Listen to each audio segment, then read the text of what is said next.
Welcome to Sportsbeat KC, the Kansas City Star's daily sports podcast. It's Wednesday, July 28th. I'm Blair Kirchhoff. On today's show, we talk Big 12 and its future. The league and all of college sports was stunned last week by the news that Texas and Oklahoma had asked to join the SEC. The schools made their invitation request official on Tuesday. We don't know exactly when Texas and OU will join the new conference, but we know it's happening. What becomes of the remaining Big 12 schools? On today's show, we talk to Kellis Robinett, who covers Kansas State for the Kansas City Star, and Wichita Eagle, and Drew Davison. He covers TCU for the Fort Worth Star-Telegram.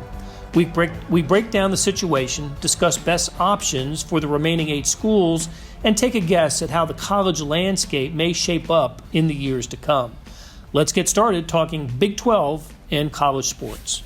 Kellis Robinett from the Wichita Eagle and Kansas City Star has joined us, along with Drew Davison from the Fort Worth Star-Telegram. And Kellis covers K-State. Drew covers TCU. If you didn't know, those teams are in the Big 12. And guys, we think there's going to be a Big 12 this season, right? I mean, this season's safe. We are going to have a Big 12 this year, right? Yes, we are, Blair. I think 2021-22 is safe. Come 2022 football, I fully expect Texas and Oklahoma to be playing in SEC schedule. I just see no way that they're going to play out the media rights. I mean, just think about from a recruiting perspective. You can't go sell a recruit. Oh, your first 2 years of college, you're going to play the Big 12 where every opposing fan base just hates you. And then, you'll finish off your college career in the SEC. So I think both schools eventually will pony up, or the Big 12 is going to be non-existent, by that time with different schools trying to find live refs or whatnot. But yeah, for at least one more year, I think the Big 12's safe.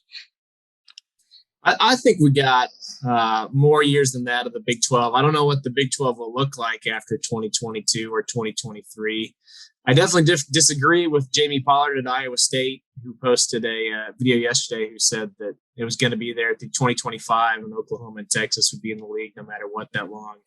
I'm with Drew. I don't see that happening. There's just way too much uncertainty. Nobody wants to be a lame duck team in a conference for 4 whole years. I think really it's just the two big questions are, when are those teams leaving and how much money are they going to have to pay to get out? And then I guess the third question is, what are the 8 remaining Big 12 teams going to do with that money when they get it? Well, we're going to attack all of those questions on this show. My pie in the sky dream was for Texas and Oklahoma to stick to the statement that those guys made today. Today is Tuesday, which was their official, basically, request for admission to the SEC, saying that on July 1st, 2025, they want to be admitted into the SEC. So I'm thinking, well, that's 4 more years. And Drew, you're absolutely right. You can't recruit to that. That would make it ridiculous in recruiting. But if there was some way to, delay the entry of Texas and Oklahoma until the grant of rights expires, college sports would have more time than the next couple of months to rethink or reimagine the landscape. And, right now, all we're doing is talking about the Pac 12, the Big 10, even the ACC, what could go on with those conferences. Those leagues don't want to have to make decisions in the next couple of weeks. I think if they had time to study it, to maybe look at what a super conference landscape could be, then we can take more time to settle this. But that's never how realignment has worked before. It's always been a rush job. It was in 2010 when Colorado and Nebraska left the Big 12, and it was a year later when Missouri and Texas M left the Big 12. And in all 4 of those cases, they were out within a year of the announcement. They played the final year in the league, and then they went off to their new conferences. So that's what happens in realignment. So let's look at this from the remaining schools' standpoint, and I'll ask you guys who you think, because I get this, I get asked this all the time. Let's talk about options for the remaining 8 and what most likely scenarios? Kellis, I'll start with you. You cover Kansas State.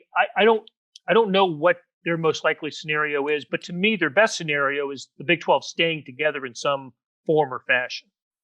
Yeah, I agree. If you're a Wildcats fan right now, I don't see a whole lot of hope for them going rogue and saying, you know what, we're going to find a life raft to the Big Ten, the Pac 12, or the ACC. I mean, anything's possible, I suppose, but I don't know that Kansas State has enough standalone value in the world of conference alignment to go do that. I think their best hope is for all 8 teams to stick together, unite, and say, you know what, with Texas and Oklahoma gone, we can take their exit fees, which could be as much as $160 million. It's a nice chunk of change.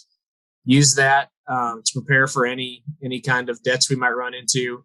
Maybe use it to entice some other new schools to come in.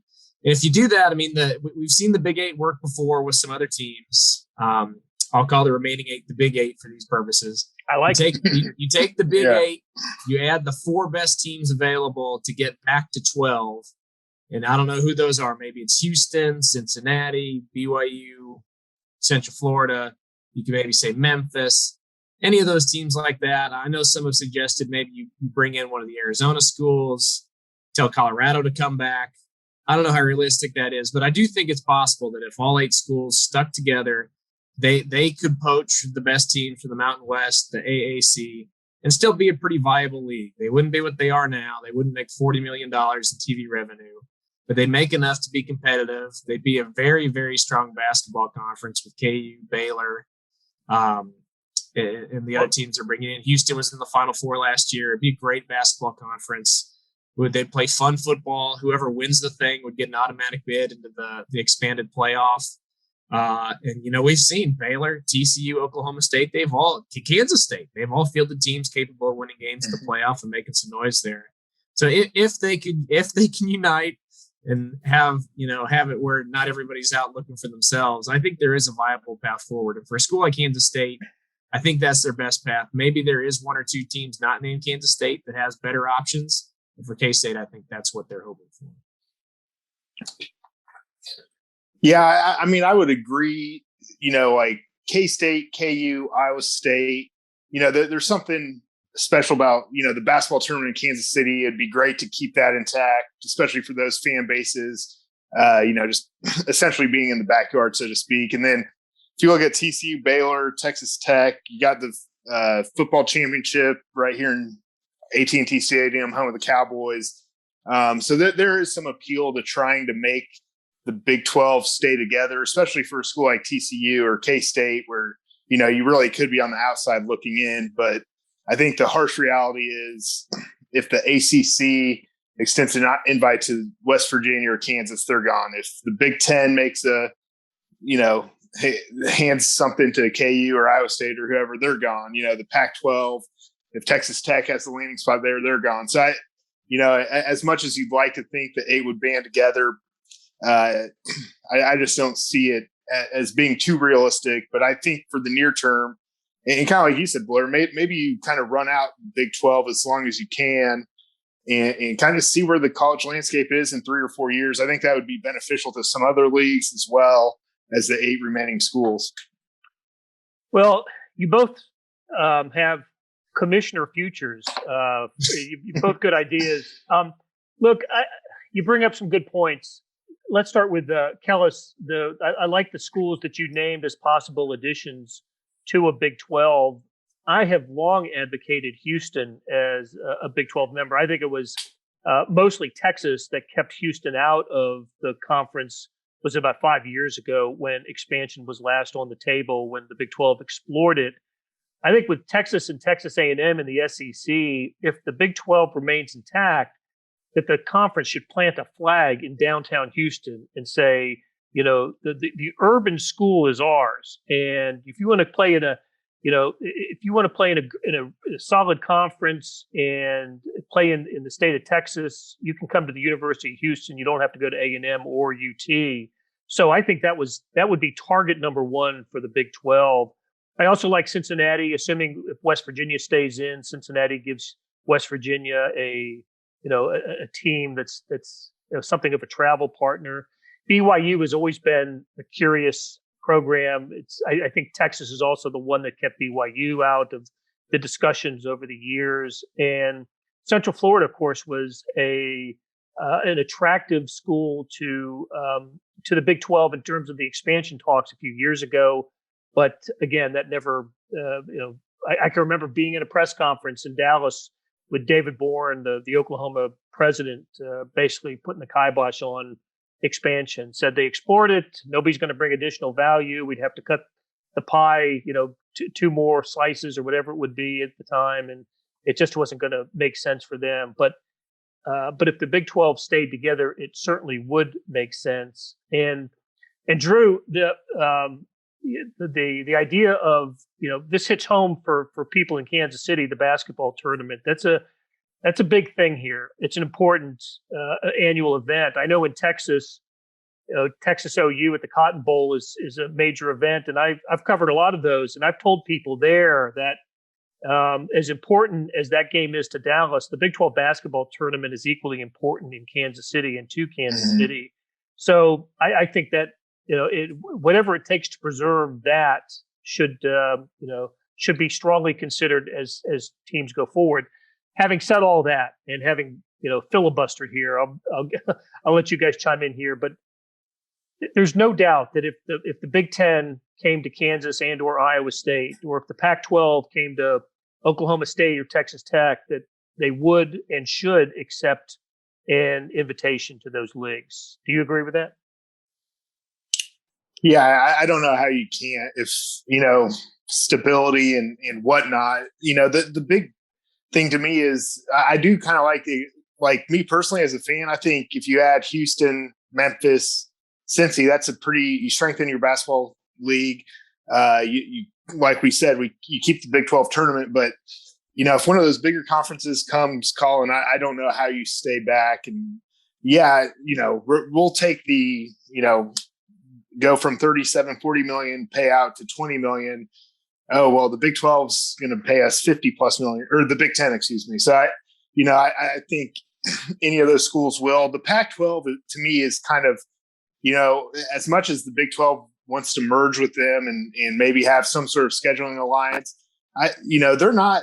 I think the remaining 8 Big 12 schools and some of the schools we've mentioned would give the Pac-12 a run for the money as the 4th best football league in the country some years. I mean, the Pac-12 has kind of struggled, and there's some questions about what their TV package is going to look like in a few years. So I think their conference has to expand. So it will be interesting to see how it all shakes out. But yeah, I mean, I do think, any of those schools, if one of the 4 Power Fives offers them, they're gone.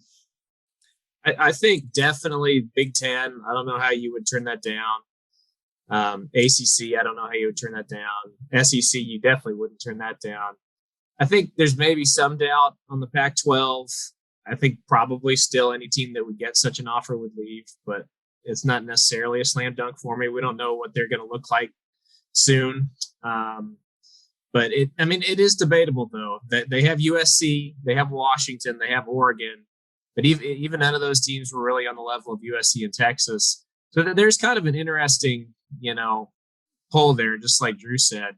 I think most years the Big 8 could be just as competitive with the Pac-12 as vice versa.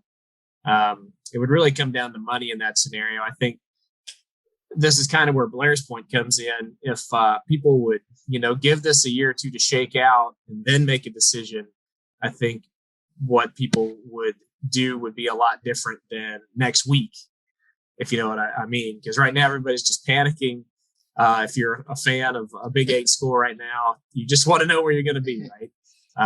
It doesn't matter. It's going to be Pac-12, fine. Let's make it happen now. I just don't want to be left out in the cold. So I think that'll be interesting too, if any offers do happen. When do they come? And that could entice things. But I guess all we know is right now, it seems like every team has reached out to the Pac-12 to see about it. So they're interested. You know that much. Yeah. Well, and let me make one other quick point. So Blair kind of talked, I think it was 2016 when they interviewed all those teams, the Cincy's, the UCFs, the Memphis, the Houstons. They didn't expand then. And obviously a lot of schools are turning up their nose because they feel like the media package would not even come close to what they're getting now by adding group of 5 schools. But if you go back 5 years ago, if you would have added Cincy and UCF, let's say, both programs have finished in the top 10 in football. They would have kind of blossomed into stars, homegrown by the Big 12, kind of like what TCU has been able to do, right? Becoming a nationally relevant football program once they got the shot in the Power 5. So I don't necessarily think it's the end of the world if if there's no Power 5 schools that are coming, that you go add and cherry pick kind of the top of the group of 5 and see what they can become. And maybe a Houston really flourishes or a BYU under the Big 12 umbrella, and then you become more attractive. So I just sit here now, and obviously hindsight's 2020, but if UCF and Cincy are in the league and have had 5 years and have been top 25 teams and relevant, maybe have a New Year's 6 bid, it may be not looking as bleak as it does. There have been some other ideas floated out there in the last week or so. One has the Big Ten expanding, not to include Big 12 schools, but maybe the upper echelon of the Pac 12 and making it a kind of a Rose Bowl conference with making that the first maybe 18 or 20 team league. I've seen that. Also, some sort of a merger, or not merger, but agreement between the SEC and the ACC. And so there's all kinds of discussion out there now. Again, I just think let's take time, because what's happening in college sports right now, we're in the first year of name, image, and likeness. We're 2 years away probably from 12-team college football playoff. We're at this juncture of so much change already in college football. It took 2 years for 4 guys to come up with the 12-team college playoff. The NIL has been a discussion for many years, and let's just take a little bit of time and figure out what's going to happen with conference membership. So with that, let's take a break. And when we come back, I've got a couple other topics related to realignment that I want to talk to you guys about.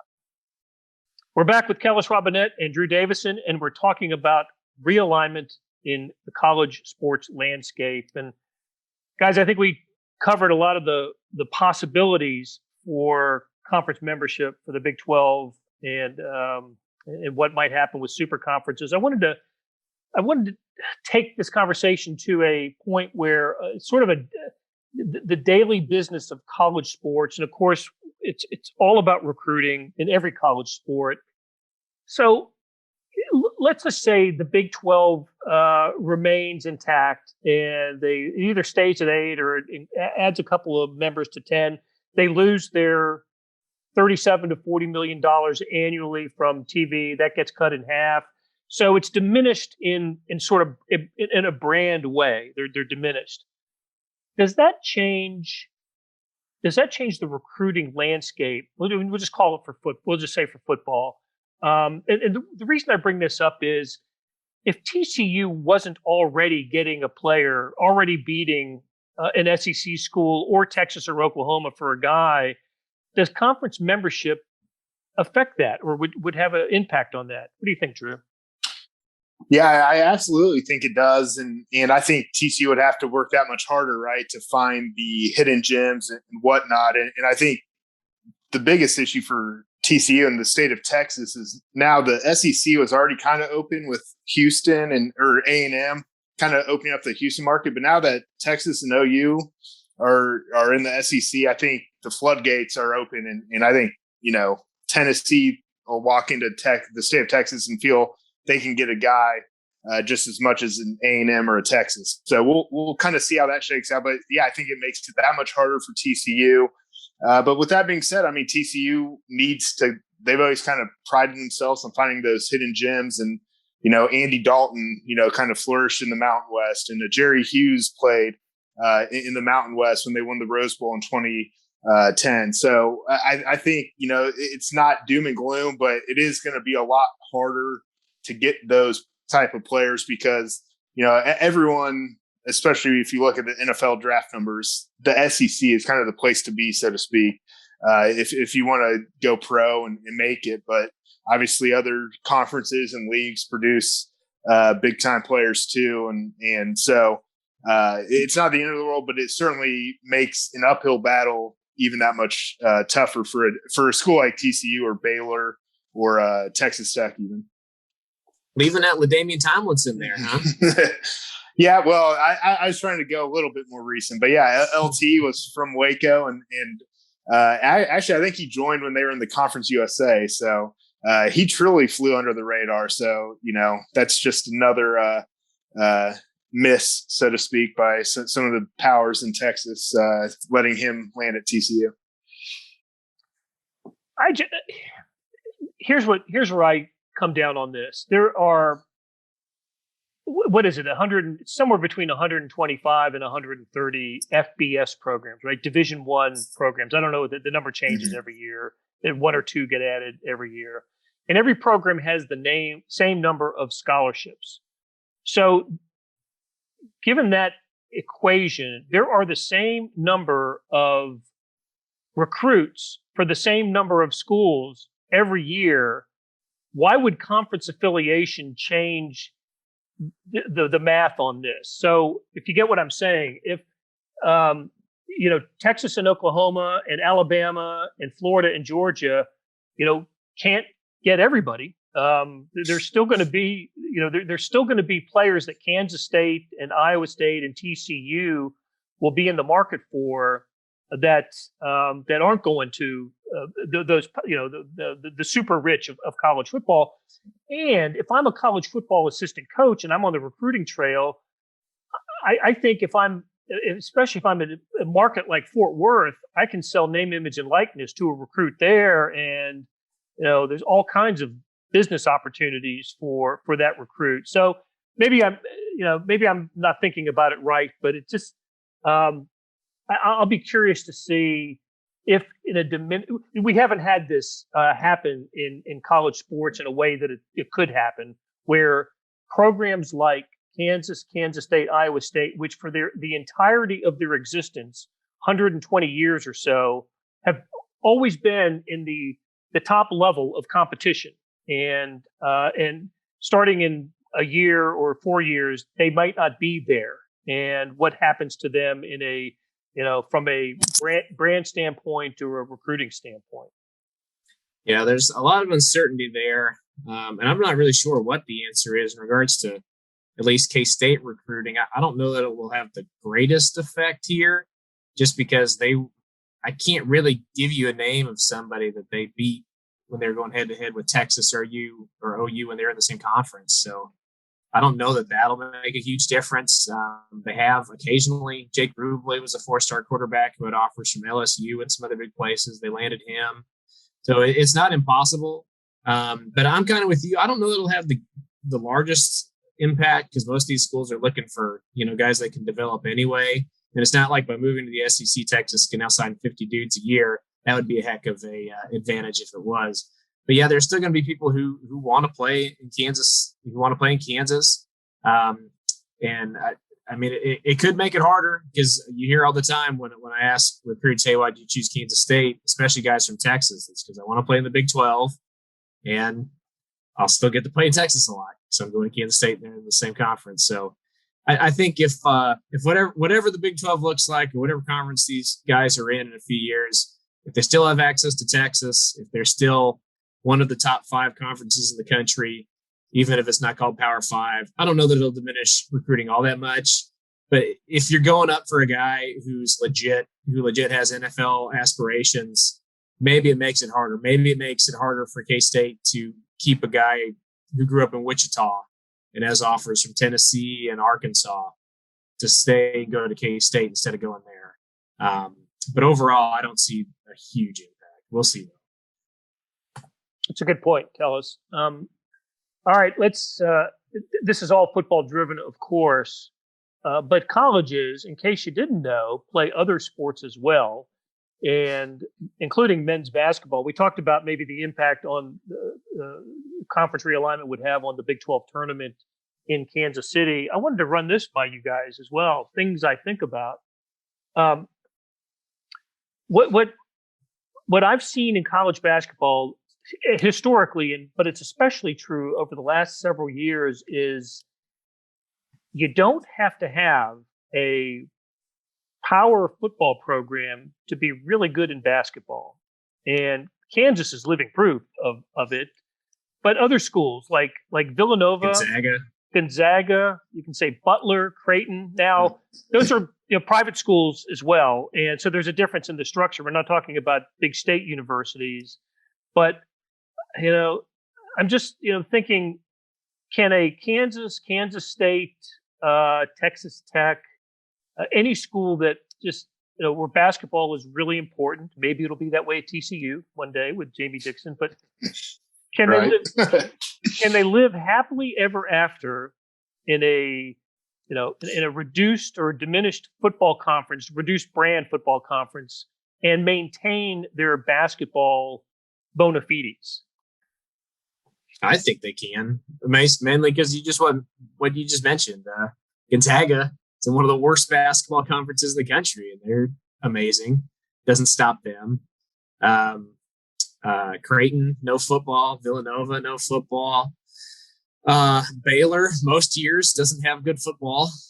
They just won a national championship. So there's nothing to stop you from doing it. I think it does make it harder, just because there is more notoriety and more exposure if you're in a power conference that has good football. But I mean, shoot, Duke historically doesn't have great football. They're really good in basketball. North Carolina, I mean, Mac Brown's trying to change it right now, but they typically don't have great football. I think basketball wise, especially what I mentioned earlier, if you could add somebody like Houston, Cincinnati, and Memphis, then, oh man, they're probably a better basketball league than they were before all this. Again, that's maybe a long shot, maybe it isn't. We don't know what ends up happening, but I think basketball wise, if those teams stick together, they'll be just fine. It's football, unfortunately, that's the bigger head scratcher. Well, I think the Big 12 basketball has a pretty good reputation right now, and they're always top 2 or 3, whatever computer ranking is applied to rating strength of conference. I saw Jay Billis interviewed about this earlier this week, and some other basketball. Of course, nobody cares about what basketball thinks in realignment, but I just think there can be happiness in a Big 12 without Texas and OU for schools that are, I guess, a little more basketball centric. As good as Iowa State football's been the last few years under Matt Campbell, I think I'd include Iowa State. Just great, historically solid basketball, and Hilton Coliseum, one of the great venues in the sport. So just trying to think of all the possibilities here, because we're just a week into the discussion of conference realignment. And of course, there are many, many more questions than answers, and speculation runs rampant. And I'm glad we got to do it today with Kellis Robinette and Drew Davison. Kellis of the Wichita Eagle and Kansas City Star, Drew of the Fort Worth Star Telegram. Guys, appreciate the conversation, and we will continue to talk as this continues to be a story. That'll do it for today. Thanks to our Sportsbeat KC production staff of Derek Donovan, Beth Welsh, Monty Davis, Jeff Rosen, Chris Fickett, and Savannah Smith.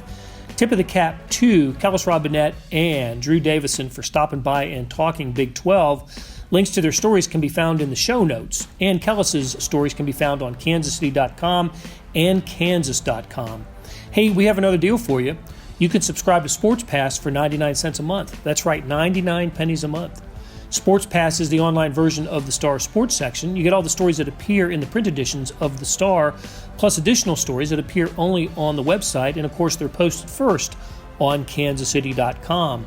After 3 months, it auto-renews at $5.99 a month, unless you cancel. And it's a great time to subscribe. Read about what's going on with the Chiefs at training camp, with the Royals, who are hot, the colleges. We know there's a bunch going on with the Big 12 and SEC, the soccer teams, and more. How do you get it? You go to kansascity.com/sportspass2020. That's kansascity.com/sportspass2020. Do you want more than just sports coverage? Check out the entire Kansas City Star product. Sports, news, features, commentary, and analysis, the whole thing. You got all the stories written by my talented colleagues, plus additional national news, sports, and business coverage with the e-edition. The details for all of these deals can be found at account.kansascity.com/subscribe. And I know that's a lot of dots and dashes.